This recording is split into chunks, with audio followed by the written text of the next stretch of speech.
রাগ করে থাকবে না? তুমি বললে তোমাদের বাড়ি টাকা পয়সার অভাব নেই, কোথাও একটা ভাঙা করে এনে আমায় রেখেছো।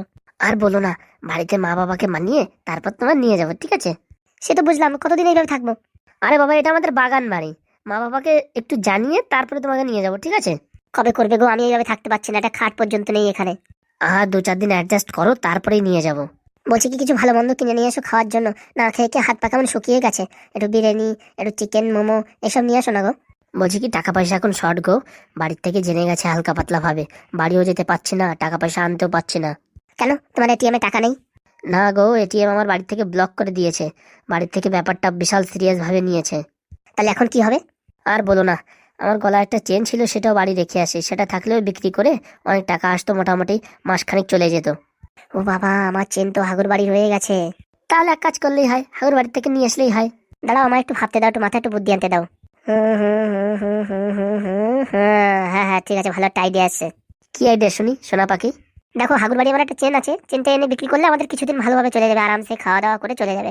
আমি রান্না বান্না করে খেতে পারবো না, হোটেল থেকে আনতে হবে, ঠিক আছে? ও কোনো সমস্যা নেই, চাপ নেই, মোটামুটি টাকা থাকলেই ফোনেই বুকিং করলে পশ করে চলে আসবে। তুমিও না মাইরি, সেদিন হাগুর বাড়ি থেকে টাকা নেবো, টাকাটা নিতে দিলে না। হ্যাঁ, 2-4-5 লাখ টাকা পেলে পারে এখন বসে বসে খেতে পারতাম কিনা। আরে সেটা তো ঠিক কথা, আমি তো বুঝতে পারিনি এরকম কেস হবে। শোনো, এক কাজ করলে হবে, চেনটা নিয়ে আসার পরে পরে আবার বলবো যে আমার চেন রয়েছে, তখন ওদের বলবো যে আমার চেন খুঁজে দাও, না হলে আমার টাকা দাও, বুঝেছো? মানে দুইবার করে চেন আনবো, একবার তুমি আর আমি গিয়ে আনবো, আর পরের বার আমরা মোড়ল মশাইকে নিয়ে যাবো, বুঝতে পেরেছো? ও সত্যি না মাইরি, তোমার মাথায় যা বুদ্ধি।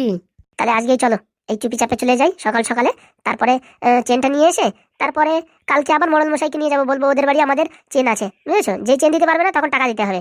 সত্যি না মাইদি, তুমি পুরো জিনিয়াস। আর কি করবো, মাথায় একটু বুদ্ধি খাটাতে হয়। চলো চলো, লেট না করে চলো। কি আর করবো, প্রেম করেও সুখ নেই, বিয়ে করেও সুখ নেই। ভাবলাম ভালোবাসার মানুষের সঙ্গে থাকলে বোধহয় সুখে থাকবো, তা দেখি এই মানে তার ছাড়া আর কি করা যাবে। সোনা পাখি, কিছু বলছো তুমি? না, তোমায় আর কি বলবো, সব হচ্ছে আমার কপালের দোষ।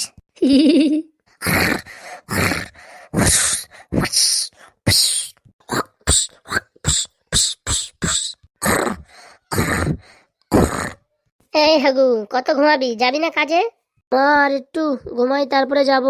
বাবা বা, মালগুলো কত সুখে ঘুমাচ্ছে খাটের পরে চিত হয়ে, আর আমি ওইখানে থাকতে পারছি না, একটা খাট নেই, একটা বিছানা নেই, কিচ্ছু নেই, নিচে খালি জায়গা শুয়ে শুয়ে আমার মাজা মাজা ব্যথা হয়ে গেছে। পোড়া মুখো বলে ডাক দেবো? না না না, জিনিসপত্র নিতে হবে, একটু ভালোভাবে ডাকতে হবে, একটু হাসি মুখে ব্যবহার করতে হবে, না যদি না দেয় তাহলে তো বিশাল কেলেঙ্কারি। হাগু, ও হাগু। এ বাবা, এ তো আমার বউর মতন আওয়াজ শোনা যাচ্ছে। ও হাগু, শুনছো? এ বাবা, স্বপ্নে আবার ভূত টুত কবে আসা শুরু করলো রে বাবা। আমি ভূত না গো, মানুষ। কি বউ, তুমি ফিরে চলে আসছো? তুমি নিজের ভুল বুঝতে পেরেছো? চুনা লাগিছে রে, এই মাল যদি চলে আসে আমার জীবন তো কয়লা। এই অনেকদিন আসি না তো, তাই ভাবলাম তোমার কথা মনে পড়ছে, তাই একটু দেখতে আসলাম। ওহো বাবা, তাই নাকি? তা থেকে যাও না তো। না না না, আমাদের ডিভোর্স হয়ে গেছে তো থাকতে পারবো না, এমনি তোমার একটু দেখতে মন চাইছিল তাই আসলাম। বৌমা, ও বৌমা। হ্যাঁ শাশুড়ি মা, ভালো আছেন তো? আর ভালো, তুমি চলে যাওয়ার পরের থেকে এখন হাগুর সাথেই থাকতে হয়। আর কি করব বলো, আপনার ছেলে তো আমায় রাখলো না, ডিভোর্স দিয়ে দিল, আর কি করব। এই যা, আমি কোথায় ডিভোর্স দিলাম? হ্যাঁ, তুমি তো আগে দিলে। মালটার মতলব ভালো না, কোনো কুমতলবে আইছে নিশ্চয়ই। বলছি কি হাগু, তোমাদের বাড়ি আমার একটা জিনিস ছিল হাগু। তা শুনি, কি জিনিস? ওই আমার একটা নেকলেস ছিল, সেটা নিতে আসছে, আমি ভুলে গেছিলাম যাওয়ার দিন নিতে। ও, আমি ভাবলাম তুমি সত্যি মনে হয় আমায় দেখতে আসছো, এখন তো দেখলাম তুমি নেকলেসের জন্য আসছো। কোথায় আমার নেকলেসটা? তোমার নেকলেস তুমিই জানো কোথায় রেখেছিলে, আমরা তো তোমার কোনো জিনিস ধরিনি, দেখো কোথায় রেখেছিলে সেখানেই আছে। মালের ভাবসাব ভালো না। কে যে আবার সকাল সকাল ফোন করলো? ভিডিও রেকর্ডিং শুরু করে দিই, এই মেয়ের কোনো গ্যারান্টি নেই, প্রুফ রাখতে হবে। আমি ওই আলমারিতে রেখেছিলাম, ওখানে আছে কি? তুমি যেখানে রেখেছিলে সেখানেই আছে, তোমার কোনো জিনিসে আমরা হাত দিইনি। হ্যাঁ মা, তোমার কোনো জিনিসে আমরা হাত দিইনি। ঠিক আছে, তাহলে আমি নিয়ে গেলাম। হ্যাঁ, এই তো পেয়ে গেছি, সব কিছু ভালোভাবে রেকর্ডিং হয়ে যাচ্ছে। হাগুদারে বলা যাবে না, হাগুদারে বললি পরে হাগুদাকে আমার উপর বকাঝকা করলো। হাগু, পেয়েছি, এই যে নেকলেসটা পেয়েছি, হ্যাঁ নিয়ে যাচ্ছি। বলছি, সুখে সংসার করছো তো? এই আর কি, নতুন নতুন সংসার তো, একটু গোছাতে সময় লাগবে। ও, ভালো থেকো।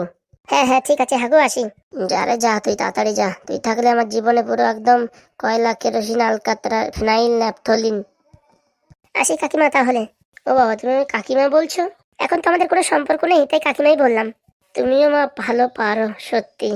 ভালো পারি কিনা তো দেখাবানি কালকে, দাঁড়াও। ঠিক আছে, আসি তাহলে। হ্যাঁ ঠিক আছে। জীবন দিয়ে যারে আমি বেসেছিলাম ভালো, যাওয়ার সময় বড় একখান বাস দিয়ে গেল। ও হাগুদা, সকাল সকাল মন খারাপ করো না, চলো ফেরিতে যাই। চল ভাই, আর কি করবো, তাড়াতাড়ি চল। ভাত খেয়ে যা রে। না আমার আজকের খিদে নেই, বিকেলে খাবো। সকাল সকাল যে জিনিস খেয়েছে আর কি খেতে ইচ্ছে করে। এই ফুটো তুই ছাড়া খেয়ে যা। না কাকিমা আমি আর খাবো না, আমার বন্ধু না খেলে আমিও খাবো না। খারে ভাই তুই কটা খেয়ে নে, তো খিদে লেগে যাবে। ও হাগুদা আমি তোমার সেরকম বন্ধু না, তুমি খাবা না আর আমি একা একা খেয়ে নেবো, তা কোনোদিনই হবে না। সত্যি কপাল গুনে পেয়েছিলি একটা বন্ধু। এরকম যদি তোর বউটা হতো তাহলে সারা জীবন তুই ভালো সুখে সংসার করতে পারতি। সত্যি বলেছো মা, ঠিক বলেছো। যাই দেখি আরো কিছু রান্না বাকি আছে, করে ফেলি পটাপট। সকাল সকাল মুডটাই পুরো খারাপ করে দিল। হাগুদারে কি বলবো ভিডিও রেকর্ডিং করেছি কিনা? না থাক, বলার দরকার নেই।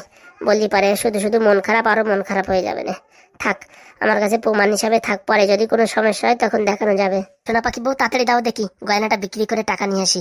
পোড়ামুখো, হ্যাঁ বিক্রি করবি কেন? হ্যাঁ তোদের বাড়িতে অনেক টাকা, এটা বন্ধ করে রেখে টাকা আন কিছু, তারপরে টাকা দিয়ে ছাড়িয়ে আনবি। ঠিক আছে বউ, দাও দেখি, তাড়াতাড়ি দাও। এখন তো বিয়ে করলি না, বউ বউ তো বলছিস, মন্দিরে গিয়ে আমায় নিয়ে বিয়ে কর চল। দাঁড়াও বাড়িতে মোটামুটি মা বাবাকে মানিয়ে তারপরে একবারে বিয়ে করব। কতদিন সময় লাগবে শুনি? কতদিন? এই তো বাস আর 8-10 দিন। আমি আর থাকতে পারছি না এইভাবে নিচে নিচে শুয়ে আমার পিঠ ব্যথা হয়ে গেছে। আমার এই সোফা না হলে হচ্ছে না। সোফা? আমাদের বাড়িতে অনেক সোফা আছে। দাও দেখি, তাড়াতাড়ি দাও, অনেকদিন বিরিয়ানি খাই না, পটাপট করে খেয়ে নেবো, দাও।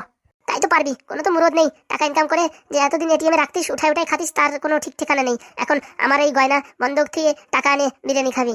আরে বউ, তোমার টাকা আর আমার টাকা সমান সমান, কোনো সমস্যা নাই। বাড়ি একবারে মানিয়ে গুছিয়ে নিতে পারলে টাকা পয়সার আমাদের কোনো অভাব নেই। এই নে, দেখ এটা বিক্রি করবি না কিন্তু, বুঝতে পেরেছিস? আমার বাবা অনেক কষ্ট করে বানিয়ে দিয়েছিল, এটা বন্ধক রেখে টাকা আন। ঠিক আছে বউ, ঠিক আছে, দাও দেখি তাড়াতাড়ি। জিনিসটার তো ভালো ওজন আছে, অনেক টাকা পাওয়া যাবে মনে হচ্ছে। তোকে কি বললাম বিক্রি করবি না সেটা বললাম না, বন্ধক দিয়ে আনবি, কি বললাম শুনিসনি? ঠিক আছে বউ, ঠিক আছে, তাড়াতাড়ি আয়, খাওয়া দাওয়া করে তারপর আমার মোড়লের বাড়ি গিয়ে বলতে হবে যে হাগুর বাড়ি আমার সোনার নেকলেস রয়েছে, সেটা আনতে হবে, আপনি আমার সঙ্গে চলুন। তারপরে যে হাগু দিতে পারবে না, হাগুর উপর লাগবে ফাইন। এসব বুদ্ধি তো ভালোই আছে, বাড়ি মানাতে পারছিস না কেন এখন তুই? তোর জন্য আমি সংসার ছেড়ে সবকিছু ডিভোর্স দিয়ে চলে আসছি, আর এখন আমার ভাঙা করে রাখছিস। আরে বউ টেনশন নিস না, মাত্র আর 4-5 দিনের ব্যাপার। ঠিক আছে তাড়াতাড়ি আন, খিদে লেগেছে অনেক। কোনো বন্ধক রাখি নাই, সে যা বিক্রি করে দেবো। যা ওজন আছে মনে হচ্ছে 2-3 লাখ টাকা পাওয়া যাবে। প্রেম করে ভালোই লাভ হলো। মালটার উপর কিরকম একটা সন্দেহ লাগছে, মনে হচ্ছে আমার গয়নাটা বিক্রি করে দেবে। আসলে এর বাড়ি ফাড়ি আছে তো, নাকি এটাই এর বাড়ি, কে জানে। ভুল করিনি তো হাগুর সাথে সংসার ছেড়ে দিয়ে? হ্যাঁ, এই মালে যদি এখন কিছু না থাকে তাহলে তো আমার হাতে হেরিকেন। যাই হবে, অত ভেবে লাভ আছে? হি হি, কতদিন বিরিয়ানি খাইনি, আজকে খাবো, হি হি, কচড় মচড় করে খাবো, হি হি। না বউ, তাড়াতাড়ি খেয়ে নাও। কতদিন খাইনি এরকম সুস্বাদু খাবার, দাও দেখি পটাপট করে মেরে দিই। একটা আনলে যে আর? আমার খিদে লেগেছিল তো আমি দোকানে বসে পটাপট করে মেরে দিয়েছি। এছাড়া কিরকম খাওলো, বৌরি না খেয়ে নিজে খেয়ে নিল। হাগু আমার সাথে কোনোদিন এরকম করেনি রে বাবা, নিজে না খেয়ে আমার জন্য সবসময় নিয়ে আসতো। থাক, এখন খিদে লেগেছে, এসব ইমোশনাল কথা বলে লাভ নেই, পটাপট করে খেয়ে নি। কচড় মাচড় বললে হবে না, আমার বউর খাওয়ার স্টাইল আছে। তেমক পোড়া, হ্যাঁ আসার সময় একটা কোল্ড ড্রিঙ্কসের বোতল নিয়ে আসতে, সেটুকু তোমার বুদ্ধি নেই? কোল্ড ড্রিঙ্কস আমি খেয়েছিলাম আসার সময়, এই আনবো ভাবছিলাম, তা আস্তে আস্তে খেয়ে পুরো একদম শেষ হয়ে গেছে। সত্যি তুমি আমার অসাধারণ বর, আমার অসাধারণ বর। মনে হচ্ছে আমার কপাল পুড়ে কেরোসিন হয়ে গেছে। তার টাকা কই দেখি? আচ্ছা আমার সব ফোন পেতে পাকাই দিছি টাকা, হাতে পয়সায় রাখলি পারে বুঝছো, হারানোর ভয় থাকবে, এর জন্য ফোন পে থেকে সব টাকা ঢোকাই দিছি। শুনি কত টাকা এনেছো বন্ধক রেখে? এই 2 লাখ। কি বলছো, 2 লাখ টাকা কেউ দেয়? ও তো বিক্রি করলে 2 লাখ টাকা দেয়। মানে ভুলে গেছে 20,000 টাকা। চলো এক্ষুনি ধরা পড়ে যাচ্ছিলাম। খাও সোনা পাখি, তাড়াতাড়ি খাও, তারপর আবার মোড়লের বাড়ি যেতে হবে তো, আবার হাগুরে একটু টাইট দিতে হবে। মালটার উপর কেন যে আমার সন্দেহ হচ্ছে তা কে জানে। বউ তুই আমার ভালোবাসিস না, তুই আমার উপর সন্দেহ করছিস কেন? চল কথা না বলে চল। আবার যাবো হাগুর বাড়িতে, আবার 2 লাখ টাকা ঝেড়ে দেবো। বলছি কত নিয়ে যায় হাগুর বাড়ি থেকে বলতো? সোনার যে দাম হয় সেই দাম। কত নিয়ে যায় তাও? ওই 2 লাখ নিলেই হবে, চল। মালটা আমার নেকলেস বেচে দেয়নি তো, খালি 2 লাখ বলছে। বেচে দিয়ে আমি ছেড়ে দেবো নাকি, ওর কিডনি বিক্রি করে দেবো। এদিকে 2 লাখ, ওদিকে 2 লাখ, মোটামুটি 4 লাখ, সারা জীবন বসে বসে বাংলা মাল খাওয়া যাবে। ও শান্তি। মদনের বউ পুরনো ভালোবাসার সঙ্গে ফিরে গিয়েও ভালোভাবে সংসার করে শান্তি পেল না, অবশেষে হলো দুর্ঘটনা। কি যে খবর উল্টোপাল্টা ছাপে তা কে জানে। আর খেয়ে দিয়ে কোনো কাজ নেই, ভাবছি